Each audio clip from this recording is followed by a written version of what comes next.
அனைவருக்கும் வணக்கம். என் பெயர் சார்னா. நான் 7ஆம் வகுப்பு ஆ பிரிவு படிக்கிறேன்.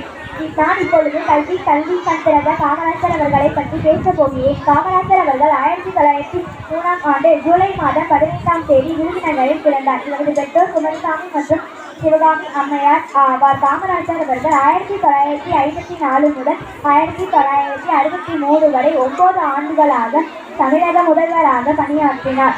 இலவச கல்வி, இலவச மதிய உணவு திட்டம் என பல திட்டங்களை கொண்டு வந்தார். இதனால் கல்வியின் கண் திறந்த காமராஜர் என்று அழைக்கப்படுகிறார்கள். தொழில்துறை, அணைக்கட்டுகள், மின் திட்டங்கள் என பல திட்டங்களை தொடங்கி தமிழகத்தை வளமாக்கினார். காமராஜர் அவர்கள் 1975ஆம் ஆண்டு அக்டோபர் மாதம் 2ஆம் தேதி இவ்வுலகை விட்டு மறைந்தார். நாட்டுக்காக வாழ்ந்த